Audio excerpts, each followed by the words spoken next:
마지막 시간입니다. 오늘 영상을 시청함으로 인하여서 우리가 예수님을 더욱더 사랑하고 또 예수님의 그 큰 사랑을 받고 그 사랑을 표현하여 이 코로나 어려운 시대 가운데 신앙의 성장을 이루는 우리 모두가 될 수 있기를 예수님의 이름으로 축원합니다. 아멘. 오늘 우리가 들을 하나님의 말씀, 오늘 우리에게 주신 하나님의 말씀은 요한복음 20장 30절에서 31절의 말씀입니다. 요한복음 20장 30절에서 31절의 말씀을 제가 봉독하겠습니다. 예수께서 제자들 앞에서 이 책에 기록되지 아니한 다른 표적도 많이 행하셨으나 오직 이것을 기록하면 너희로 예수께서 하나님의 아들 그리스도이심을 믿게 하려 함이요 또 너희로 믿고 그 이름을 힘입어 생명을 얻게 하려 함이니라. 아멘. 네, 오늘 이 말씀을 통하여 요한복음 전체의 두 가지 기록 목적을 요한이 설명하고 있습니다. 그 중에 하나가 이것을 기록함은 목적을 말하며 첫 번째 너희로 예수께서 하나님의 아들 그리스도이심을 믿게 하려 함이다 라고 말하고 있습니다. 그러므로 오늘 요한을 통해 듣는 교회를 위한 복음 마지막 시간, 오늘 우리가 깨닫게 되는 교훈은 예수는 그리스도입니다. 예수는 그리스도입니다.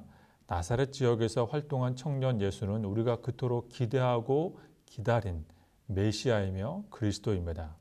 그래서 요한복음 20장 31절에서 이렇게 말합니다. 오직 이것을 기록하면 너희로 예수께서 하나님의 아들 그리스도이심을 믿게 하려 합니다.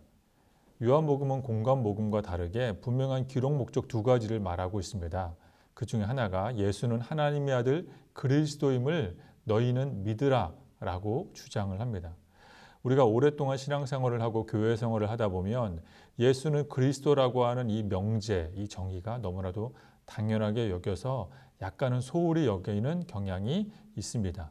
하지만 우리가 죽기 현장이나 또는 치열한 영적 전쟁의 순간을 만날 때나 타종교와 각축장을 벌이는 선교지에서 예수는 그리스도입니다 라는 이 단순 명료한 선포만큼 힘있고 정확하며 분명한 것은 없습니다.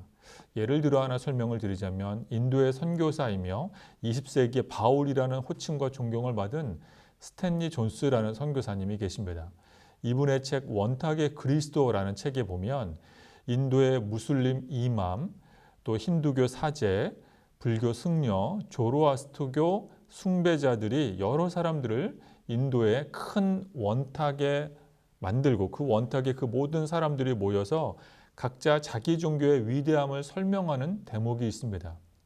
각자는 자기 종교는 이런 면에서 위대하고 타 종교보다 다른 종교보다 우리가 우세하다라고 설명을 할 때 이 스탠리 존스 선교사님은 예수는 그리스도입니다 라는 이 한마디로 모든 토론을 평정했다라는 장면이 책에 보면 나옵니다.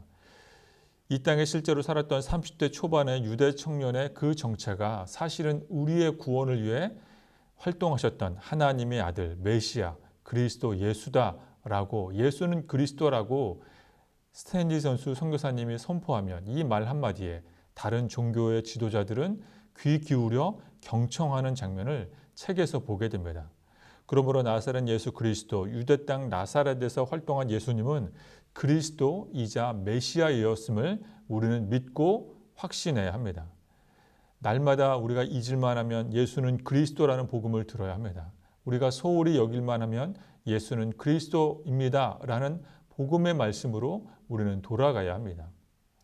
요한복음은 예수의 그리스도 되심을 설명을 할 때 예수님이 육신을 입고 태어나기 전부터 이미 오래전부터 이미 역사가 시작되기 전부터 하나님과 함께 계신 그리스도였다라고 요한복음의 저자는 말하고 있습니다. 요한복음 1장 1절입니다. 제가 요한복음 1장 1절을 읽어보도록 하겠습니다. 태초에 말씀이 계시니라.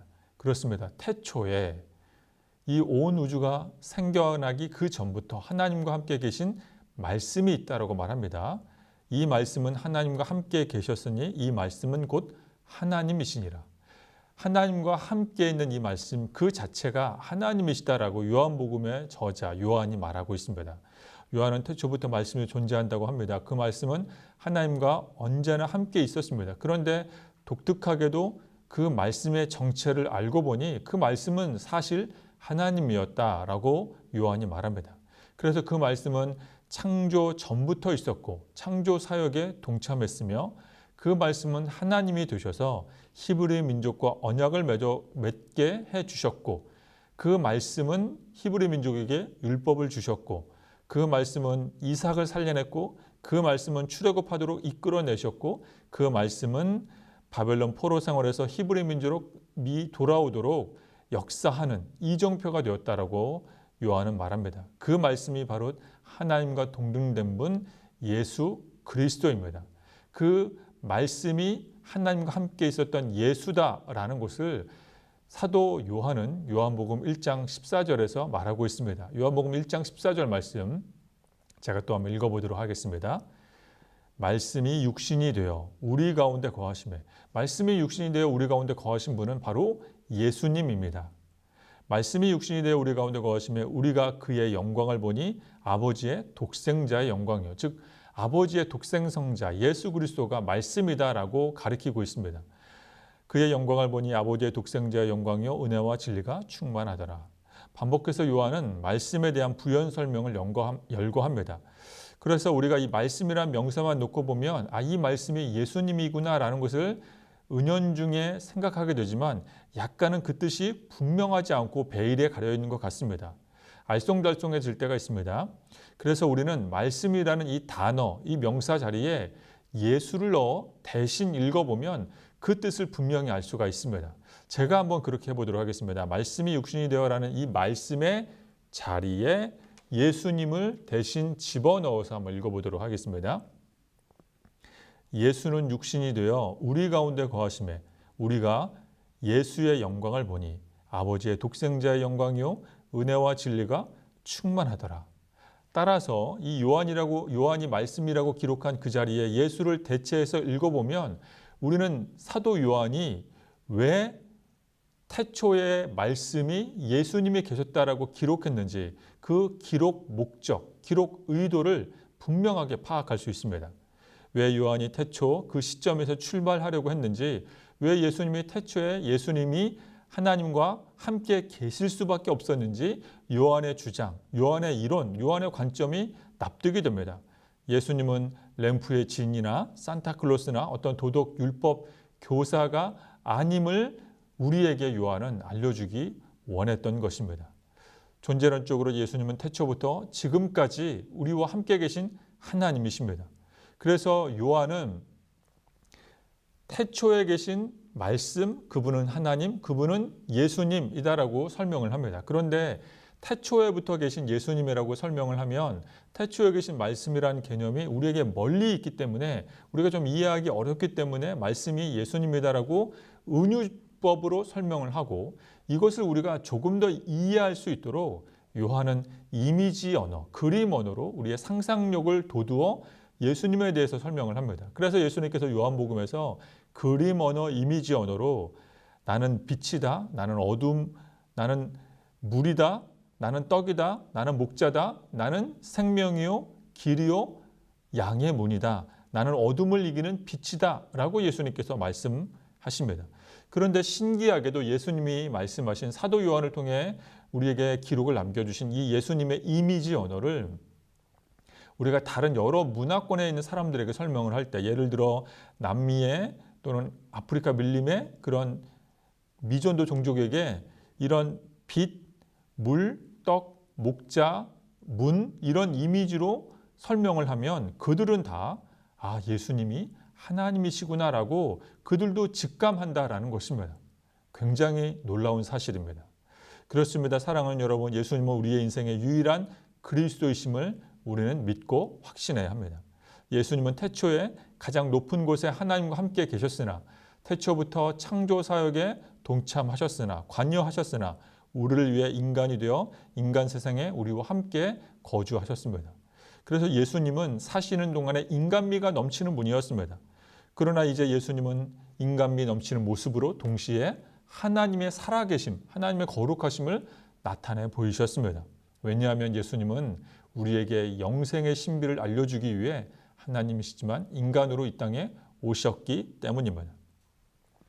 우리나라가 공업화를 이루던 1960년대 후반부터 우리나라는 본격적으로 전기 공급이 여러 세대에 공급되었습니다. 이 전기 공급을 충당하기 위해 수력 발전용 댐을 건설했습니다. 1970년대로 접어들면서 다목적 댐으로 용도가 변경되었지만 큰 강물 줄기가 흐르는 곳마다 우리나라의 여러 팔도 강산에 다목적의 댐들이 건설되었습니다. 댐에서 전기를 만드는 원리는 간단합니다. 물레방아와 비슷합니다. 물이 위에서 아래로 떨어질 때 발전기를 통하여 물의 위치 에너지를 운동 에너지로 바꾸고 운동 에너지가 전기 에너지로 전환됩니다. 그래서 물이 높은 곳에서 낮은 곳으로 떨어지는 이 낙하하는 폭이 이 높이가 높으면 높을수록 우리가 생산해낼 수 있는 전기 에너지는 더 많아집니다. 저는 이 현상을 사랑의 물리학이라고 부르곤 합니다. 사랑의 물리학. 마치 물의 위치 에너지가 높으면 높을수록 가장 높은 곳에 있는 물이 가장 낮은 곳으로 떨어질 때 가장 많은 전기 에너지를 생산해내듯이 가장 위대한 사랑의 원리도 이와 비슷하기 때문입니다. 예수님은 하나님과 동등된 분이십니다. 가장 높은 곳에서 가장 낮은 베들레헴, 그것도 말구 위에 거하셨습니다. 왜냐하면 가장 높은 사랑을 우리에게 선사하기 원하셨기 때문입니다. 우리가 존경하는 현자들이 있습니다. 공자는 비록 몰락한 가문이지만 뼈대에 있는 양반, 선비 집안 출신입니다. 석가모니는 히말라야 근처의 작은 지역을 다스리는 왕족 출신입니다. 공자나 석가모니 나름 괜찮은 집안 출신입니다. 그러나 그들은 모두 다 사람과 사람 사이에서 위치 이동한 사람들입니다. 어떤 면에서 보면 사람과 사람 사이에 비슷한 형편입니다. 하지만 예수님은 하나님입니다. 예수님은 하늘 보좌에서 낮고 낮은 인간 세상으로, 그것도 가장 더럽고 낙후된 마국간 말구 위에 오셨습니다. 하나님의 아들이심에도 가장 비천한 위치로 내려오셨습니다. 즉 다시 말해 가장 높은 곳에서 가장 낮은 편차가 높은 사랑을 우리에게 보여주셨습니다. 왜냐하면 편차가 높으면 높을수록 우리가 받을 수 있는 사랑은 큰 사랑이기 때문입니다. 그래서 저는 이것을 사랑의 물리학이라고 부릅니다. 위대하고 높고 강력한 사랑의 실천자, 사랑을 보여주신 분, 나사렛 예수 그리스도입니다. 그분이 우리에게 오신 이유는 영생을 주기 위해서입니다. 그래서 영국의 유명한 신학자여 목회자인 돌아가신 존 스토트라고 하는 목사님은 이런 말을 남겼습니다. 마태복음은 구원의 길이를 묘사하고 마가복음은 구원의 깊이를 강조하고 누가복음은 구원의 목적이 나오지만 요한복음은 구원의 높이를 제시합니다. 요한복음은 구원의 높이를 제시합니다. 왜냐하면 요한복음에는 이 책을 기록한 목적이 나와 있는데 그 목적은 예수가 그리스도이심을 우리에게 믿기 원한다라고 설명하고 있기 때문입니다. 측량 불가능한 사랑의 높이, 바로 그분이 예수님이다라고 요한복음이 가르쳐주고 있습니다. 인류 역사에서 단 한 사람, 가장 높은 사랑의 편차, 높이를 우리에게 알려주신 분, 바로 나사렛 예수 그리스도입니다. 그리스도가 예수님입니다. 예수님이 그리스도입니다. 예수님이 그리스도이심을 우리는 반복적으로 듣고 믿고 확신하며 전파해야 합니다. 요한을 통해 깨닫게 되는 교회를 위한 복음 두 번째, 예수는 그리스도라는 말씀을 통해 깨닫게 되는 두 번째 교훈은 예수님을 통해 영생의 사람이 됩니다. 예수님을 통해 영생의 사람이 됩니다. 그렇다면 예수가 그리스도를 믿을 때 우리에게 어떠한 영적인 유익이 있느냐면 바로 그리스도인 예수님을 통해 우리는 영생의 사람이 될 수 있습니다. 그리스도 되시는 예수님을 믿을 때, 이 진리를 우리가 믿을 때 우리는 영생의 사람이 될 수 있습니다. 그래서 요한복음 20장 31절에서 이렇게 말하고 있습니다. 오직 이것을 기록함은 너희로 믿고 그 이름을 힘입어 생명을 얻게 하려 함이니라. 생명을 얻기 위해서 바로 이 책이 우리에게 왔습니다. 예수의 이름을 힘입어 생명을 얻게 됩니다. 어떤 종류의 생명이냐면 영원한 생명, 영생입니다. 그래서 요한복음 3장에서 예수님과 니고데모가 만나는 장면에서 이런 구절이 있습니다. 3장 13절 이하의 말씀입니다. 하늘에서 내려온 자, 곧 인자 외에는 하늘로 올라갈 자가 없느니라. 모세가 광야에서 뱀을 든 것 같이 인자도 들려야 하리니 이는 그를 믿는 자마다 영생을 얻게 하려 하심이니라. 유명한 3장 16절 말씀, 하나님의 세상을 이처럼 사랑하사 독생자를 주셨으니 이는 그를 믿는 자마다 멸망하지 않고 영생을 얻게 하려 하심이라. 할렐루야. 아멘. 요한복음 3장에서 예수님은 성경박사 율법학자인 바리새인 니고데모에게 영원한 생명이 무엇인지, 영생이 무엇인지, 어떻게 해야 영원한 생명의 사람, 영생의 사람이 될 수 있는지 차근차근 친절하게 알려주십니다. 그래서 예수님은 13절에 왜 내가 이것을 알려줄 수 있냐면 13절에 나는 하늘에서 내려온 자이기 때문이다라고 자신의 신분을 알려주십니다. 또 방금 좀 길게 설명드렸듯이 예수님은 태초에 말씀으로 계신 분이시기 때문입니다. 태초에 말씀으로 계신 하나님, 그분이 바로 나, 예수 그리스도라고 예수님이 설명을 해주십니다. 그분은 하늘에서 땅으로 내려오셨습니다. 성육신 하셨습니다. 그것은 예수님의 스스로 하늘로 내려온 자라고 비유적으로 말씀해 주십니다. 그리고 이제 하늘에서 내려온 예수님은 성육신의 사건과 반대로 하늘로 올라가야 한다. 13절 후반부에 나와 있습니다. 하늘로 올라가는 십자가 사건을 감당해야 한다라고 예수님이 니고데모에게 알려주십니다. 하늘로 올라가는 방법은 그래서 구약시대의 모세가 광야에서 뱀 조각상을 높이 든 것과 똑같은 방법으로 예수님이 십자가에 높이 돌려야 한다라고 예수님께서 말씀해 주십니다. 십자가의 죽음을 통해서 그것을 믿는 자만이 영생의 사람 될 수 있다. 그 방법을 통해 땅에서 예수님은 하늘로 올라가고 그것을 믿는 사람이 영생의 사람이 될 수 있다라고 예수님께서 니고데모에게 그리고 우리에게 알려주고 있습니다. 최종적으로 하늘에서 내려온 나사렛 예수 그리스도를 믿는 자마다 15절에 나와 있습니다. 믿는 자마다 16절 말씀처럼 영생을 얻는다. 멸망하지 않고 영생을 얻는다라는 굉장한 영적인 법칙을 예수님께서 2000년 전 니고데모에게 그리고 21세기 현대시대를 살고 있는 우리에게 알려주고 있습니다. 영생을 얻고 싶어도 누구나 영생을 받을 수 없습니다. 오직 하늘에서 내려온 하늘로 올라간 예수님을 믿는 자만이 그분이 그리스도이심을 믿는 자만이 영생을 얻을 수 있습니다. 영생을 주고 싶어도 아무나 영생을 받을 수 없습니다. 줄 수 없습니다. 하늘에서 내려와 반대로 하늘로 올라간 자만이 영생을 줄 수 있고 그 줄 수 있는 예수님을 믿는 자만이 영생을 받을 수가 있습니다. 우리는 코로나 시대를 살고 있습니다. 코로나 팬데믹 속에서 자영업자는 힘들게 하루를 연명하고 있고 코로나 팬데믹 속에서 학부모들은 아이들의 학교를 뜨문뜨문 가서 힘들게 육아와 전쟁을 벌이고 있고 팬데믹 고난 속에서 학생들은 학업 성취도가 현저히 낮은 이런 학업 여건 속에 살고 있습니다. 코로나 팬데믹 속에서 청년들은 취업의 문이 바늘귀 문보다 더 작아졌습니다. 코로나 팬데믹 속에서 어르신들은 우울증에 시달리기도 하고 코로나 팬데믹 속에서 교회 목회는 그 어느 때보다 어려운 광야의 시간을 보내고 있습니다.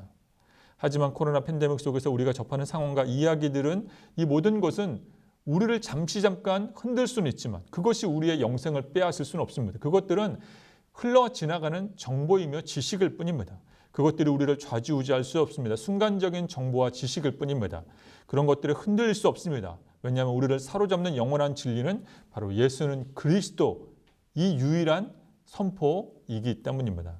예수는 그리스도가 되시며 그리스도 예수를 믿는 자는 영생을 얻는 하나님의 자녀가 됩니다. 여기서부터 우리의 다시 일어날 수 있는 출발점이 됩니다. 언제나 우리가 돌아갈 수 있는 지점이 여기에 있습니다.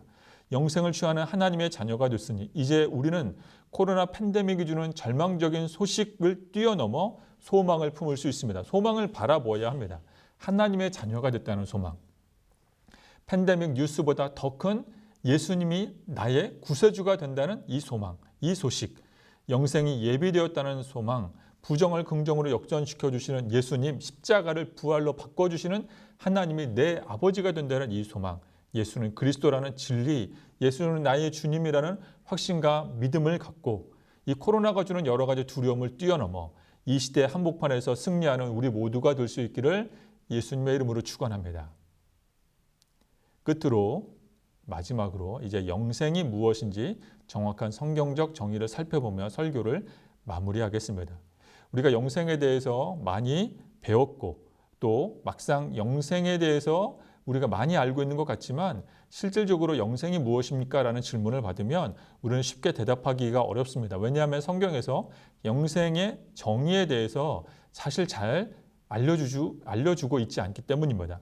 성경에서 영생의 정의를 우리가 이해하도록 쉽도록 예를 들어서 1 더하기 1은 2입니다 라는 형식으로, 그것은 이것입니다 라는 패턴으로, A는 B입니다 라는 이런 진술 방법으로 영생은 무엇인지 성경은 말하지 않습니다. 성경은 간혹 영생에 대한 부연 설명은 있지만 영생은 이것입니다 라고 말하는 구절은 딱 한 구절밖에 없습니다. 그 요절을 제가 찾아서 여러분들에게 읽어드리겠습니다. 요한복음 17장 3절입니다. 이렇게 말하고 있습니다. 영생은 하면서, 영생은 곧 유일하신 참 하나님과 그가 보내신 자 예수 그리스도를 아는 것이니라. 다시 말씀드립니다. 영생은 곧 유일하신 하나님과 그가 보내신 자 예수 그리스도를 아는 것이니라. 그것이 영생이라고 말하고 있습니다. 즉 영생은 나사렛 예수 그리스도가 하나님의 아들인 것을 아는 것이라고 우리에게 말하고 있습니다. 예수님에 대한 영적 지식을 공부하고 그 영적 지식을 채워가고 예수님처럼 살아가는 것이 바로 영생의 비결이다라고 성경이 말하고 있습니다. 그러므로 화살처럼 빠르게 흘러가는 세상 흐름 속에서 유일한 그리스도는, 이 세상에서 우리를 위한 유일한 그리스도는 예수님 한 분밖에 없음을 우리는 믿고 그 확신으로 영원한 생명을 취하며 예수 그리스도를 날마다 알아가는 영생의 사람 다 될 수 있기를 간절히 소망합니다. 영생의 복음은 오직 하나님께서 교회에만 주셨습니다. 그래서 교회가 중요한 것입니다. 그래서 우리는 다시 한번 교회로 돌아가 교회를 사랑하고 교회를 통해 회복하고 교회를 통해 영생의 말씀을 들어야만 합니다. 요한이 우리에게 들려주는 교회를 위한 복음의 메시지, 그 복음은 바로 예수는 그리스도입니다. 그리스도를 알아가는 것이 바로 영생입니다. 그러므로 우리가 그리스도를 알아가고 우리가 그 사랑에 힘입어 영원한 생명의 복락을 누리는 저와 여러분 되기를 예수 그리스도의 이름으로 축원합니다. 아멘. 우리 이제 이 시간 들은 말씀 기억하며 합심하여 기도 올려드리도록 하겠습니다. 첫 번째 기도 제목입니다. 예수는 그리스도라는 참된 복음이 내 자신과 우리 가정과 안양 도시와 우리나라에 온전히 선포되도록 기도하겠습니다. 우리 교회는 영생을 받은 성도의 공동체가 되게 하시고 예수 그리스도를 알아가며 닮아가는 데 헌신하는 우리 모든 성도의 공동체, 우리 교회, 우리 모든 교우님들 되도록 기도하겠습니다. 우리 주변에 영적으로 지쳐 있거나 코로나로 인해 낙담해 있거나 응답되지 않는 여러 가지 상황으로 힘들어하는 분들이 있다면 예수 그리스도라는 진리의 말씀 때문에 새롭게 우리 모두가 힘을 낼 수 있도록 우리 같이 합심하여 기도하도록 하겠습니다. 기도하겠습니다.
우리 이 시간 우리 다시 한번 기도하도록 하겠습니다. 우리 오늘 토요일부터 예청년부와 요셉청년부가 다음 주에 요셉청년부가 이제 강원도 태백 삼척으로 국내 선교를 떠날 것입니다. 그래서 우리 예청년부, 요셉청년부를 위해서 우리 함께 기도하도록 하겠습니다. 우리 코로나로 인해 취업과 결혼과 직장에서 어려움에 처한 이 현실에 처한 우리 청년들이 절망보다는 소망을 발견하게 해주시고 영적 침체에 빠진 청년들이 하나님을 만나서 새로운 비전을 발견할 수 있도록 기도해 주시고 우리 지난주에 우리 이제 국내 선교를 마무리한 예청년부는 청년부의 부흥을 위해 기도하는 청년들 되게 해주시고 이제 오늘 우리 강원도 삼척으로 떠나는 태백과 삼척으로 떠나는 요셉 청년부들은 기대하고 기도하여서 우리 영적인 열매 많이 거둘 수 있도록 기도해 주시기를 바랍니다. 적은이어도 현장 예배에 참석한 우리 청년들에게 새 마음과 새 영을 부어주시도록 우리 함께 기도하도록 하겠습니다.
우리 세 번째로 교육부를 위해서 오늘 기도하겠습니다. 하반기 교육부 사역에 주님의 세밀한 인도하심을 함께해 주시고 주님의 다스리심과 은혜 가운데 잘 진행될 수 있도록 수능을 준비하는 수험생들을 위해서 기도해 주시고 현장 예배가 속히 원활하게 회복되어 우리 2학기 학교 생활도 정상화가 되며 교육부의 모든 현장 예배도 정상화가 될 수 있도록 우리 교육부 아이들이 믿음 안에서 건강하게 자라날 수 있도록 또 주일 예배, 또 토마토, 청신호 모든 영상 콘텐츠들을 위해서 성령님이 일하시는 귀한 통로가 될 수 있도록 우리 교육부 부서들 붙들어 주시도록 우리 함께 교육부를 위해서도 다음 세대를 위하여 간절한 마음으로 기도하겠습니다.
마지막 기도 제목입니다. 다음 세대를 위해서 기도할 때 이 나라의 다음 세대들이 예수 그리스도를 잘 믿을 수 있도록 기도하겠습니다.